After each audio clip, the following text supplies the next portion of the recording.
अस्सलाम वालेकुम स्टूडेंट्स। आज हम लोगों ने जो टॉपिक डिस्कस करना है वो हमारे पास है फर्टिलाइजेशन। हम लोगों ने प्रोडक्शन ऑफ गैमेट्स पढ़ चुके हैं। गैमेट्स कैसे प्रोड्यूस होते हैं, वो चाहे स्पर्म्स हैं या एग सेल्स हैं। उनकी प्रोडक्शन होगी, अब उनकी फीन होनी है। वो फीन कहाँ पे होगी? इनसाइड द बॉडी भी होती है, आउटसाइड द बॉडी भी होती है। डिपेंड करता है कौन से ऑर्गेनिज्म की हम बात कर रहे हैं।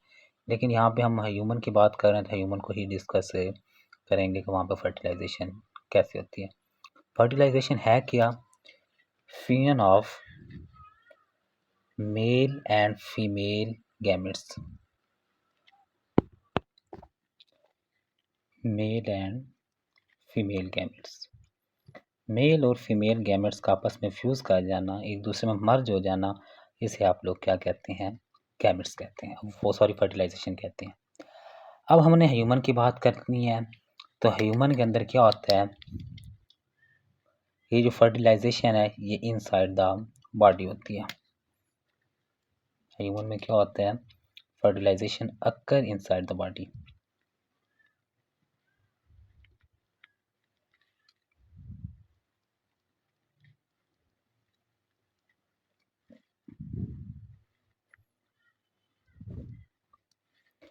अब ये कब होती है?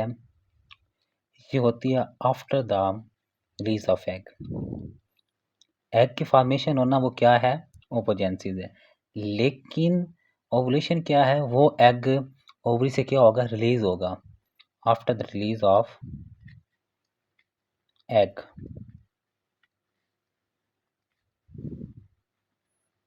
फ्रॉम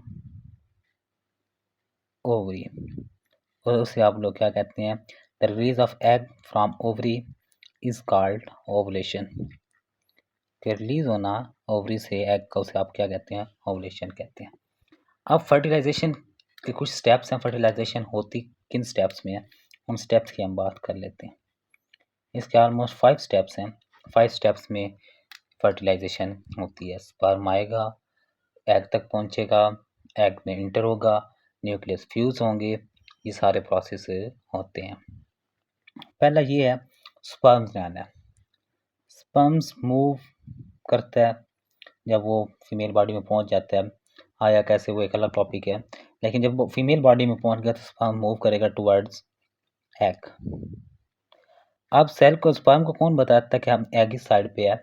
वो एक केमिकल रिलीज करता है। क्यों, कैसे मूव करता है? Due to the release of, due to the chemical signals. Chemical signals release होते हैं, और वो कौन रिलीज करता है? या तो एग खुद करता है या एग के कोई साथ वाले सेल करते हैं, बाय एग सेल और सराउंडिंग सेल। वो उसको केमिकल सिग्नल भेज देते हैं कि इस साइड पे आपने जाना है। और हमने पढ़ा था कि जब स्पर्म क्या है, इमेच्योर होता है तो वो नॉर्मल है, लेकिन मैच्योर कब हो जाता है? जब उसके हेड और टेल बन जाती है। तो जो उसकी हेड है उसे आप लोग क्या कहते हैं? एक्रोसोम कहते हैं। अब जो हेड है वो क्या करता है? इंजाइम रिलीज करता है, रिलीज इंजाइम। और वो इंजाइम क्या कर देते हैं? Digest membrane of egg cell. Egg cell की मेम्ब्रेन को क्या कर देते हैं? डाइजेस्ट कर देते हैं। और जब वो मेम्ब्रेन डाइजेस्ट हो जाती है तो वहाँ से वो क्या हो जाते हैं? स्पर्म रीच हो जाता है कहाँ तक? Egg cell. Sperm reach to egg cell, वो एग सेल तक पहुँच गया। आया एग सेल तक, एग सेल में उसके जो हेड है वो क्या करेगा? एंजाइम रिलीज करेगा जो डाइजेस्ट करेंगे एग सेल की मेम्ब्रेन को, और स्पर्म पहुँच जाएगा किधर? अंदर एग के पास, एग सेल के अंदर इंटर हो जाएगा। अब स्पर्म और एग क्या कर जाएंगे? फ्यूज कर जाएंगे। अभी तक सेल फ्यूज हुआ, न्यूक्लियस फ्यूज नहीं हुआ। इस स्टेप में सिर्फ और सिर्फ क्या हुआ? सेल फ्यूज हुए हैं। अब जब ये सेल फ्यूज कर जाएंगे तो इसके बाद क्या होंगे? केमिकल रिएक्शन होगा। एक रिएक्शन होगा एग सेल में, और उसके नतीजे में क्या होता है? जो ये रिएक्शन हुआ है एग सेल में उसकी वजह से जो स्पर्म पहले इंटर हो गया डाइजेस्ट करके उसके मेम्ब्रेन को डाइजेस्ट किया और इंटर हो गया, अब आने वाला इसके बाद वाला कोई सेल उसको डाइजेस्ट नहीं कर सकता। उसकी जो मेम्ब्रेन है वो इम्परमेबल हो जाती है। पहले जो पहुंचा उसके लिए तो वो क्या थी, वो डाइजेस्ट हो गई, उसमें वो स्पर्म इंटर कर गया। लेकिन अब जो आएगा कोई नया सेल स्पर्म आएगा, उसके पास भी एक्रोसोम है, उसके पास भी हेड में भी क्या है, एंजाइम है जो डाइजेस्ट कर सकता है। लेकिन अब वो रिएक्शन होता है जिसकी वजह से वो क्या हो जाती है, मेम्ब्रेन इम्परमेबल होते हैं। अब कोई नया सेल इंटर नहीं हो सकता, सिर्फ एक सेल इंटर हो सकता है। अब जब ये फियन हो गई, मेम्ब्रेन इम्परमेबल हो गई, अब उसके जो स्पर्म का न्यूक्लियस है वो इंटर होता है। Nucleus of sperm enter into egg cell, और इसके बाद क्या हो जाते हैं, वो न्यूक्लियस क्या हो जाते हैं, फ्यूज कर जाते हैं, बोथ न्यूक्लियाई फ्यूज, और इसके बाद क्या बन जाता है, डिप्लॉयड जाइगोट बन जाता है। मतलब वन एंड वो पहले थे, अब वो दोनों मिलकर क्या बना देते हैं, डिप्लॉयड जाइगोट बना देता है, जिससे आगे क्या होती है, आगे सेल की ग्रोथ होती है, सेल डिवीजन स्टार्ट होती है और एक नया आपके पास ऑर्गेनिज्म बन जाता है। ये कोई एक स्टेप का प्रोसेस नहीं है, मल्टीपल स्टेप्स होंगे। 9th मंथ क्या होता है, बच्चा माँ के पेट में रहता है, वो सारे स्टेप्स इसमें होते हैं। लेकिन हमने सिर्फ क्या स्टडी करना था, फर्टिलाइजेशन। स्पर्म आए एग सेल की तरफ, और कैसे आए, सिग्नल रिलीज हुआ था, किसने किया था, एग सेल ने या सराउंडिंग सेल ने। स्पर्म के पास हेड है जिसमें एंजाइम है, और डाइजेस्टिव एंजाइम एग सेल की मेम्ब्रेन को डाइजेस्ट करते हैं, और स्पर्म डाइजेस्ट करके अंदर पहुंच जाता है। उसके बाद रिएक्शन होता है, वो क्या कर देता है, एग सेल की जो मेम्ब्रेन है उसे इम्परमेबल कर देता है। इसके बाद कोई सेल इंटर नहीं हो सकता, और न्यूक्लियस ऑफ स्पर्म क्या होते हैं, एग सेल के साथ मिलते हैं और मिलकर क्या बना देते हैं, डिप्लॉयड जाइगोट बना देते हैं। नेक्स्ट हम लोगों ने डिस्कस करना है role of hormones in sexual development, कि जो हार्मोन्स हैं उनका सेक्सुअल डेवलपमेंट में क्या रोल है। तो सबसे पहले हम मेल डिस्कस करेंगे, फिर फीमेल, कि मेल में कौन से हार्मोन्स वर्किंग करते हैं और फीमेल्स में कौन से करते हैं। तो सबसे पहले जो हमारे पास हार्मोन है वो है टेस्टोस्टेरोन। आपको इसको पता होगा कि टेस्टोस्टेरोन हमने पीछे भी डिस्कस किया है, जब हमने गोनैड्स को पढ़ा था टेस्टोस्टेरोन वहाँ पे भी डिस्कस किया था। टेस्टोस्टेरोन है क्या, ये रिलीज कहाँ से होता है, released by or produced by testis, ये आप लोगों को पता है। और साथ आपको ये भी पता है इसका काम क्या है, इसका काम है development of female secondary sex characters, initiate and regulate male secondary sexual characteristics. वो कौन कौन से कैरेक्टर्स हैं,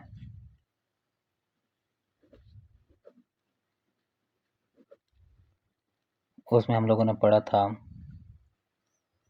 यहाँ पे टिपनिंग ऑफ वॉइस है कि गहरी आवाज़ या कॉस्टनेस ऑफ वॉइस की आवाज़ का भारी हो जाना, ये आप लोग डिस्कस कर चुके हैं। साथ हमने ये भी पढ़ा था growth of hairs on face and body, growth of facial and body hairs, जिस्म पे बाल आना और आपके फेस पे बाल आना, ये कौन कंट्रोल करता है, टेस्टोस्टेरोन करता है। इसके साथ एक और भी इसका काम है, increase the muscle mass, muscle mass. और जो सबसे मेन इम्पोर्टेंट इसका काम है, ये ज़रूरी है स्पर्मेटोजेनेसिस के लिए, स्पर्म की प्रोडक्शन के लिए टेस्टोस्टेरोन का होना ज़रूरी है। अगर किसी इंसान के अंदर टेस्टोस्टेरोन रिलीज नहीं होता तो उसके अंदर स्पर्म नहीं बनते। इसेंशियल फॉर स्पर्मेटोजेनेसिस, ये स्पर्मेटोजेनेसिस के लिए ज़रूरी है, इसके बगैर स्पर्मेटोजेनेसिस नहीं हो सकती। सेकंड हार्मोन की बात करें, FSH। नेक्स्ट 3 हार्मोन हमने मेल में भी डिस्कस करने और फीमेल में भी डिस्कस करने हैं, और इनका ऑलमोस्ट सेम फ़र्क है।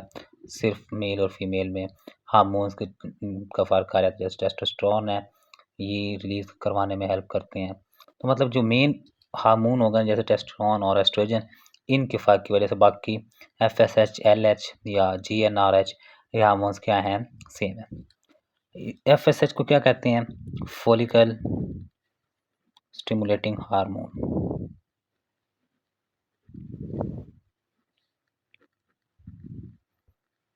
और प्रोड्यूस कहाँ से होता है? Anterior pituitary gland. काम क्या है? ये आप लोगों ने पीछे पढ़े हुए हैं, जब आपने एंडोक्राइन सिस्टम पढ़ा तो उसमें ही डिस्कस किए हैं। काम क्या है? टेस्टिस को स्टिमुलेट करता है to produce sperm. Stimulate testis to produce sperm. Sperm की प्रोडक्शन में आप ये कह सकते हैं कि स्पर्म की प्रोडक्शन में डायरेक्टली और इनडायरेक्टली ये इन्वॉल्व है। फिर हमारे पास रहता है एलएच, जिसे आप लोग क्या कहते हैं? ल्यूटिनाइजिंग हार्मोन कहते हैं।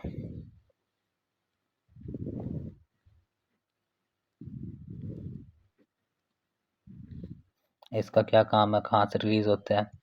ये भी पिट्यूटरी ग्लैंड के इंटीरियर लोब से रिलीज होता है। बातें वही हैं जो आप लोगों ने पीछे डिस्कस की हुई हैं, नई बात यहाँ पे इतनी कोई नहीं है। इसका क्या काम है? ये टेस्टोस्टेरोन को प्रोड्यूस करवाने में हेल्प करता है। ये स्टिमुलेट करता है टेस्टिस को कि वो क्या प्रोड्यूस करें? Testosterone. Stimulate testis to produce testosterone. Testosterone produce करवाने में एलएच का काम है, ल्यूटिनाइजिंग हार्मोन का। और स्पर्म प्रोड्यूस करवाने में फॉलिकल स्टिमुलेटिंग हार्मोन का रोल है। एलएच का रोल है टेस्टोस्टेरोन प्रोड्यूस करवाने में, एफएसएच का रोल है स्पर्म प्रोड्यूस करवाने में। अब इन दोनों को रिलीज कौन करवाता है? चाहे वो एफएसएच है या चाहे एलएच है, इन दोनों को रिलीज कौन करवाता है? उनके लिए एक और हार्मोन है जिसे आप लोग क्या नाम देते हैं? Gonadotropin releasing hormone.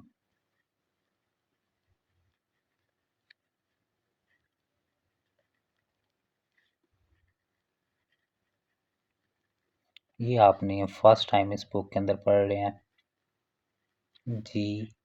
GnRH, gonadotropin releasing hormone.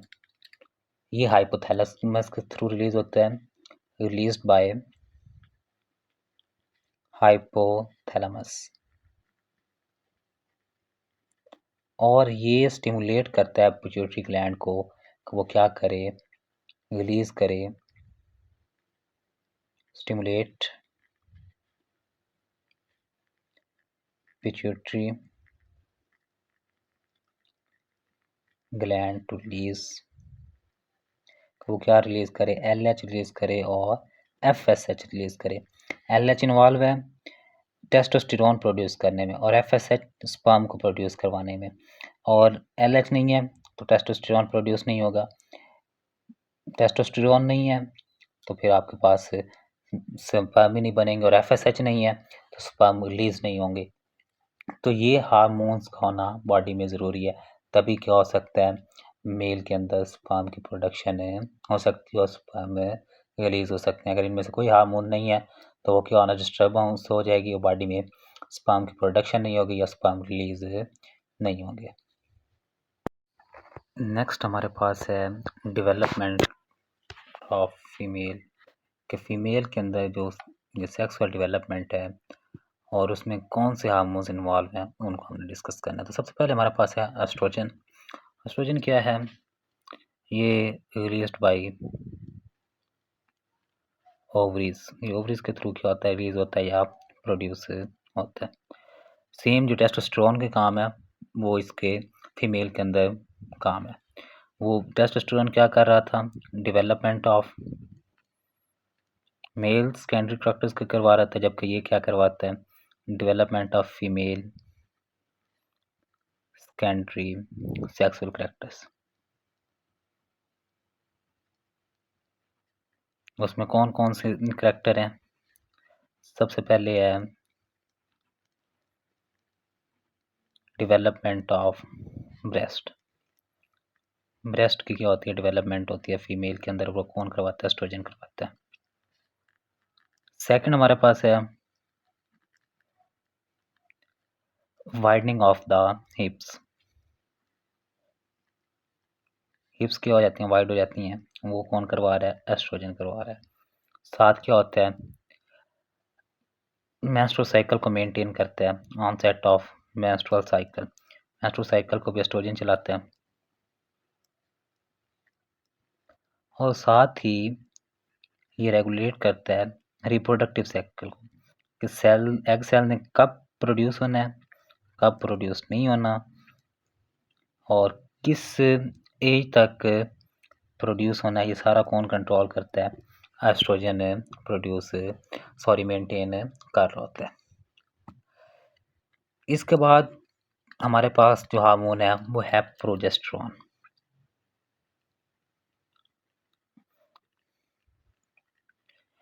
अभी हमने पीछे पढ़ा है ओवुलेशन। ओवुलेशन का क्या था? Release of egg from the ovaries.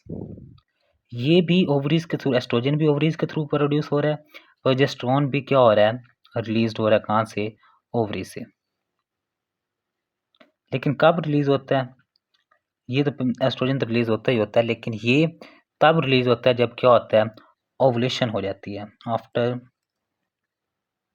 Egg मतलब क्या है? रिलीज हो गया है ओवरी से, तब ये ओवरी से प्रोड्यूस करती है। अब इसका क्या काम है? फंक्शन की बात करें तो ये प्रिपेयर करता है यूट्रस वॉल को। क्यों प्रिपेयर करता है? ताकि अगर फर्टिलाइजेशन होती है तो उसको एग सेल को वहाँ पे इम्प्लांट किया जाए, उसके साथ अटैच किया जा सके, for implantation of fertilised egg. अब आपको सीन में क्वेश्चन आ सकते हैं, सिर्फ ये प्रिपेयर करता है, ये काम भी करता है? अब फर्टिलाइजेशन हर बार नहीं होती, फर्टिलाइजेशन कभी कभी होती है, तो ये सिर्फ रिलीज होता है, प्रिपेयर करता है, अटैच नहीं करवाता, क्योंकि हो सकता है फर्टिलाइजेशन ना हो, एग सेल वो क्या हो जाता है? ज़ाया हो जाता है, और वो जब ज़ाया होता है तो उसे आप क्या कहते हैं? मेंस्ट्रुअल साइकिल कहते हैं, मेंसेस है। तो जब क्या कहते हैं फर्टिलाइजेशन हो जाएगी, फिर इसने क्या होना है? इम्प्लांट होना है। और इसके अलावा अगर हो जाती है फर्टिलाइजेशन, एग सेल इम्प्लांट हो गया, तो ये यूट्रस वॉल को रोकता है कि कंट्रैक्शन ना करे, preventing contraction of uterus wall को प्रिपेयर कर रहा है। और उसके बाद अगर इम्प्लांट हो जाता है फर्टिलाइज्ड एग, तो वो यूट्रस वॉल्स को कंट्रैक्ट होने से रोकता है, क्योंकि अगर वो कंट्रैक्ट हो जाएगा तो जो प्रेगनेंसी है वो ख़त्म हो जाएगी, क्योंकि जब चाइल्ड बर्थ का टाइम आता है तो आपके पास ऑक्सीटोसिन रिलीज होता है, ये कंट्रैक्ट करवाता है यूट्रस वॉल्स को। तो ये बात आपने जेन में रखनी है। फिर नेक्स्ट हमारे पास वही हार्मोन्स हैं जो आप लोगों ने पीछे डिस्कस कर लिए हैं, FSH, फॉलिकल स्टिमुलेटिंग हार्मोन्स। ये आपको पता है कि कहाँ से रिलीज होना है? Anterior lobe of pituitary gland.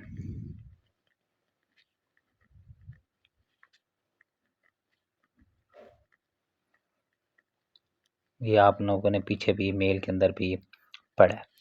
अब ये फीमेल्स के अंदर क्या करता है?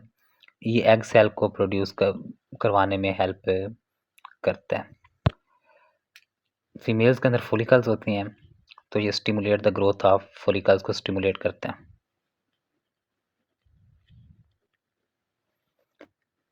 ग्रोथ ऑफ फॉलिकल, और उनके अंदर क्या होते हैं? एग्स होते हैं। तो ये डायरेक्टली उसको क्या कर रहा है? ग्रोथ करवा रहा है, ताकि क्या हो सके? एग की प्रोडक्शन हो सके। और यही FSH क्या करता है?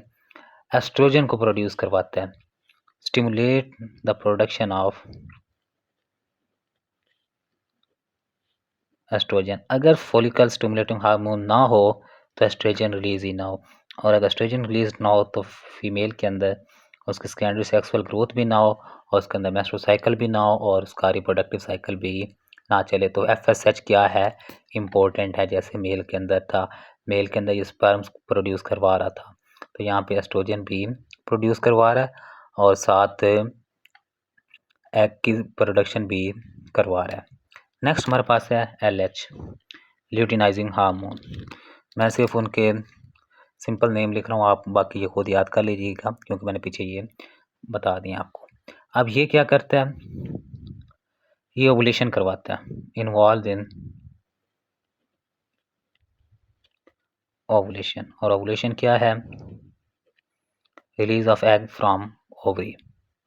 और ये दूसरे लफ्ज़ों में क्या करवाता है, प्रोजेस्टेरोन की प्रोडक्शन भी करवाता है।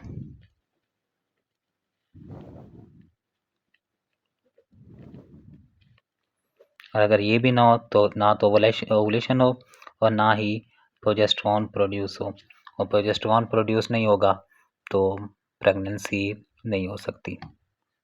और लास्ट में हमारे पास है GnRH, गोनेडोट्रोपिन रिलीजिंग हार्मोन। और ये क्या करता है, फीमेल्स के अंदर LH एंड FSH की प्रोडक्शन करवाता है। कहाँ से करवाता है, पिट्यूटरी ग्लैंड से करवाता है। तो इस टॉपिक के अंदर आपका कोई क्वेश्चन हो हार्मोन्स के रिलेटेड, फर्टिलाइजेशन के रिलेटेड, तो आप कमेंट सेक्शन में पूछ सकते हैं। वीडियो को लाइक और चैनल को सब्सक्राइब कर लें।